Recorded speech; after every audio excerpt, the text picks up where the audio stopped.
আকাশবাণী কলকাতা। স্থানীয় সংবাদ পড়ছি শুভ্রা চক্রবর্তী। প্রথমে বিশেষ খবর। রাজ্য নির্বাচনী আধিকারিকের আলাদা দপ্তর করার যে নির্দেশ নির্বাচন কমিশন দিয়েছে তা নিয়ে রাজ্য প্রশাসন আইনি পরামর্শ নিচ্ছে। বাংলাভাষী পরিযায়ী শ্রমিকদের উপর নিগ্রহের অভিযোগ নিয়ে আলোচনার জন্য রাজ্য বিধানসভার বিশেষ অধিবেশন ডাকা হচ্ছে। দিল্লির রামলীলা ময়দানে অবস্থানরত রাজ্যে চাকরিহারা যোগ্য শিক্ষক শিক্ষাকর্মীরা আজ সেখানকার নাগরিক সমাজের প্রতিনিধিদের সঙ্গে এক গণকনভেনশনের ডাক দিয়েছে। মেট্রো সম্প্রসারণের কাজের জন্য শহর কলকাতার নিকাশি ব্যবস্থার সমস্যা নিয়ে গতকাল রেল বিকাশ নিগম লিমিটেডের আধিকারিকদের সঙ্গে পুরসভার নিকাশি বিভাগের বৈঠক হয়েছে। মহানায়ক উত্তম কুমারের ৪৬তম প্রয়াণ দিবসে তাঁর প্রতি শ্রদ্ধা জানাতে আজ শহর জুড়ে একগুচ্ছ কর্মসূচি নেওয়া হয়েছে। নিম্নচাপের প্রভাবে আজ দক্ষিণ ২৪ পরগনা জেলায় ভারী থেকে অতি ভারী বৃষ্টির কমলা সতর্কতা জারি। মৎস্যজীবীদের নদী ও সমুদ্রে যেতে নিষেধ করা হয়েছে। আসছে বিস্তারিত খবরে। রাজ্য নির্বাচনী আধিকারিকের আলাদা দপ্তর করার যে নির্দেশ নির্বাচন কমিশন দিয়েছে তা নিয়ে রাজ্য প্রশাসন আইনি পরামর্শ নিচ্ছে। কিন্তু কিভাবে এই নির্দেশ ঠেকানো যায় তা নিয়ে রাজ্য প্রশাসন আইনি বিশেষজ্ঞদের সঙ্গে কথা বলছেন। নবান্নের এক উচ্চপদস্থ আধিকারিক বলেন, নির্বাচনী আধিকারিকের আলাদা দপ্তর হলেও রাজ্য সরকারের অধীনেই থাকতে হবে। স্বরাষ্ট্র দপ্তরের অধীনে থাকলেও এর বাজেট বরাদ্দ হয় আলাদা করেই। তাহলে আলাদা দপ্তর করার কি কারণ? স্বাধীন হলেও নির্বাচন কমিশনকে অর্থ বরাদ্দ করে আইন ও বিচার মন্ত্রক। অন্য কোনো রাজ্যে এরকম আলাদা দপ্তর আছে বলে জানা নেই। এই নির্দেশের কোনো যৌক্তিকতা পাওয়া যাচ্ছে না। প্রশাসনের অন্দরে একটাই যুক্তি পাওয়া যাচ্ছে, তা হল মুখ্য নির্বাচনী আধিকারিককে স্বরাষ্ট্র সচিবের কাছে তার বিভাগের জন্য টাকা চাইতে হয়। মুখ্য নির্বাচনী আধিকারিক অতিরিক্ত মুখ্য সচিব পদমর্যাদার, আর স্বরাষ্ট্র সচিব সেই তুলনায় পদমর্যাদায় জুনিয়র। ভোটের ডিউটি থেকে কর্মীদের অব্যাহতি দেওয়ার জন্য মুখ্য নির্বাচনী আধিকারিককে চিঠি দিয়েছে মধ্যশিক্ষা পর্ষদ। ভোটের কাজে বুথ লেভেল অফিসার নিযুক্ত করার জন্য মধ্যশিক্ষা পর্ষদের কর্মীদের সরাসরি চিঠি পাঠানো হচ্ছে বলে জানা গেছে। সামনেই এসএসসি নিয়োগ পরীক্ষা এবং ফেব্রুয়ারিতে মাধ্যমিক পরীক্ষা। এরই মধ্যে নির্বাচনী দায়িত্ব এসে পড়লে তাহলে সমস্যা হতে পারে বলে পর্ষদের আশঙ্কা।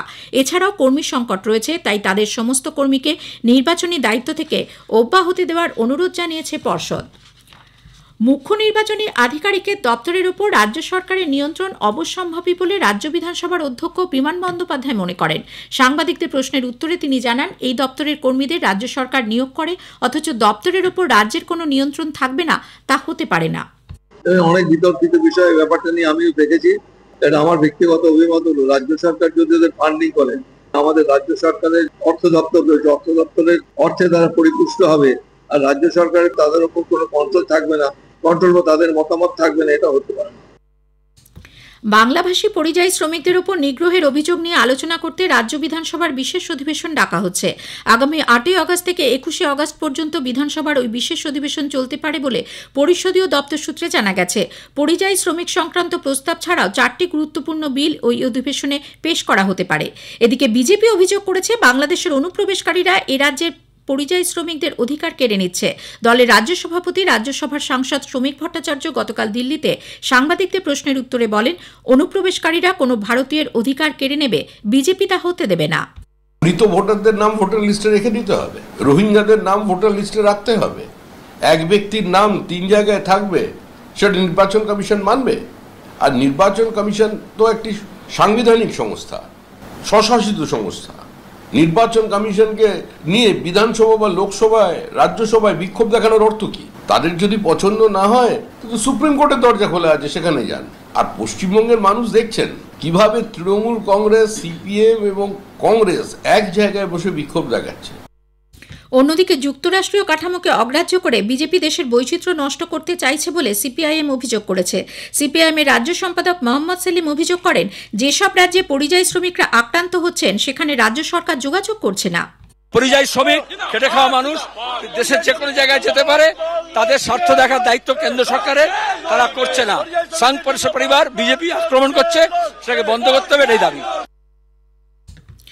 ওড়িশায় এ রাজ্যের কোনো পরিযায়ী শ্রমিককে গ্রেপ্তার করা হয়নি, শুধুমাত্র সন্দেহ নিরসনেই নথিপত্র যাচাই করা হয়েছিল বলে সে রাজ্যের অ্যাডভোকেট জেনারেল গতকাল কলকাতা হাইকোর্টে জানিয়েছেন। বাঙালি এবং পশ্চিমবঙ্গের প্রতি ওড়িশা সরকারের কোনো বিদ্বেষমূলক দৃষ্টিভঙ্গি নেই বলেও তিনি বিচারপতি তপব্রত চক্রবর্তীর ডিভিশন বেঞ্চে জানান। সওয়াল জবাব শেষে ডিভিশন বেঞ্চ আগামী ৩ সপ্তাহের মধ্যে হলফনামা জমা দিয়ে তাদের বক্তব্য জানাতে ওড়িশা সরকারকে নির্দেশ দিয়েছে।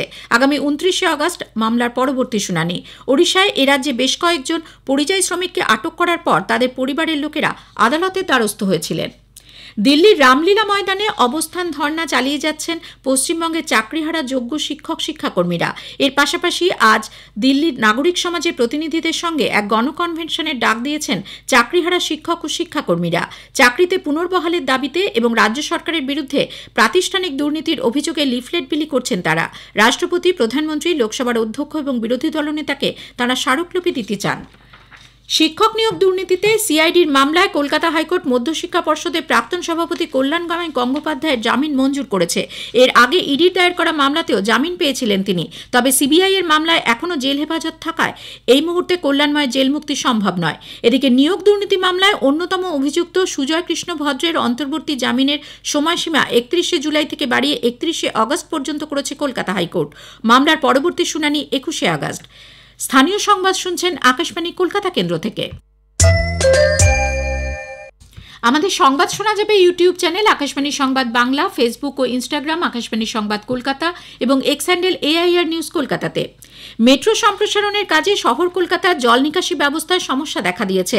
বেলেঘাটা খালের মাঝে মেট্রোর পিলার থাকায় জল বেরোতে অসুবিধা হওয়ার ফলেই অল্প বৃষ্টিতেই জলমগ্ন হয়ে যাচ্ছে সংলগ্ন একাধিক ওয়ার্ড। সমস্যার সমাধানে গতকাল পুরসভার নিকাশি বিভাগের মেয়র পরিষদ তারক সিং খাল পরিদর্শনের পর রেল বিকাশ নিগম লিমিটেডের আধিকারিকদের সঙ্গে বৈঠক করেন। বৈঠকের পর তারক সিং জানান, মেট্রো রেলের পিলারের জন্য জল বেরোতে সময় লাগছে, ফলে 57 ও 58 নম্বর ওয়ার্ড সব থেকে বেশি সমস্যার সম্মুখীন হচ্ছে। ইমিডিয়েট যে পাইপগুলো আছে সেই পাইপগুলোকে রিমুভ করে ডকগেট যেটা আছে তার যা ক্যাপাসিটি সেই ক্যাপাসিটিটাকে ফুল এনজয় করব। যদি দেখা যায় যে সেই ক্যাপাসিটি এনজয় করেও জল জমছে তাহলে এক্সট্রা পাম্প RBL এর লাগবে।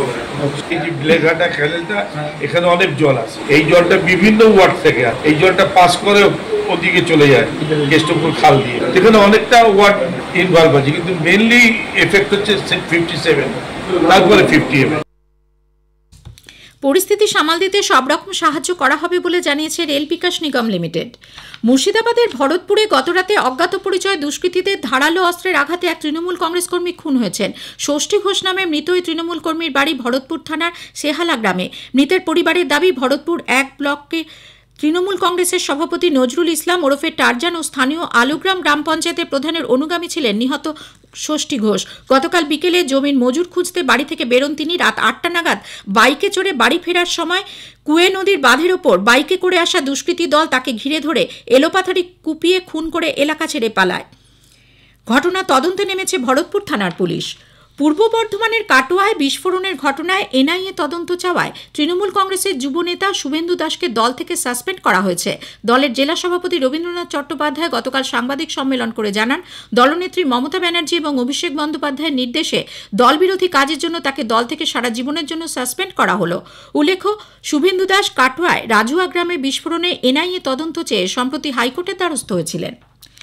টালিগঞ্জে স্টুডিও পাড়ার সমস্যা মেটাতে সব পক্ষকে নিয়ে বৈঠক করার নির্দেশ দিলেও তা না হওয়ায় চরম ক্ষুব্ধ হাইকোর্ট। গত 16 জুলাই তথ্য সংস্কৃতি দপ্তরের সচিব বৈঠক করলেও সেখানে শুধুমাত্র ফেডারেশনকে আলাদা করে ডেকে বক্তব্য শোনায় বিচারপতি অমৃতা সিনহা ক্ষোভ প্রকাশ করে বলেন, সচিব হাইকোর্টের নির্দেশ বহির্ভূত কাজ করেছেন। আগামী 30 জুলাই ফের সব পক্ষকে বৈঠক করে 8ই আগস্ট তথ্য সংস্কৃতি সচিবকে হাইকোর্টে রিপোর্ট জমা দেওয়ার নির্দেশ দেন তিনি। মহানায়ক উত্তম কুমারের 46তম প্রয়াণ দিবসে তার প্রতি শ্রদ্ধা জানাতে আজ শহর জুড়ে একগুচ্ছ কর্মসূচি নেওয়া হয়েছে। সকালে টালিগঞ্জে মহানায়কের মূর্তির পাদদেশে শিল্পী সংসদ আয়োজিত অনুষ্ঠানে শ্রদ্ধা জানাতে উপস্থিত থাকবেন চলচ্চিত্র সঙ্গীত জগতের বিশিষ্টদের সঙ্গে কলাকুশলী ও অগণিত সাধারণ মানুষ। সন্ধ্যায় উত্তম মঞ্চে এক অনুষ্ঠানে শিল্পী সংসদের পক্ষ থেকে অভিনেত্রী শকুন্তলা বড়ুয়ার হাতে মহানায়ক সম্মান তুলে দেওয়া হবে। রাজ্যে ফের নিম্নচাপের ভ্রুকুটি। এর প্রভাবে আজ দক্ষিণ 24 পরগনা জেলা জুড়ে ভারী থেকে অতি ভারী বৃষ্টির সঙ্গে 40 থেকে 50 কিলোমিটার বেগে দমকা বাতাস বইবে। উত্তাল থাকবে নদী ও সমুদ্র। জেলায় জারি হয়েছে কমলা সতর্কতা। আজ থেকে মৎস্যজীবীদের সমুদ্রে ও নদীতে যেতে নিষেধ করা হয়েছে। শেষ করার আগে খবরের বিশেষ অংশ আরও একবার। রাজ্য নির্বাচনী আধিকারিকের আলাদা দপ্তর করার যে নির্দেশ নির্বাচন কমিশন দিয়েছে তা নিয়ে রাজ্য প্রশাসন আইনি পরামর্শ নিচ্ছে। মেট্রো সম্প্রসারণের কাজের জন্য শহর কলকাতার নিকাশি ব্যবস্থার সমস্যা নিয়ে গতকাল রেল বিকাশ নিগম লিমিটেডের আধিকারিকদের সঙ্গে পুরসভার নিকাশি বিভাগের বৈঠক হয়েছে। মহানায়ক উত্তম কুমারের 46তম প্রয়াণ দিবসে তার প্রতি শ্রদ্ধা জানাতে আজ শহর জুড়ে একগুচ্ছ কর্মসূচি নেওয়া হয়েছে। স্থানীয় সংবাদ শেষ হলো। পরের খবর 9টা বেজে 15 মিনিটে।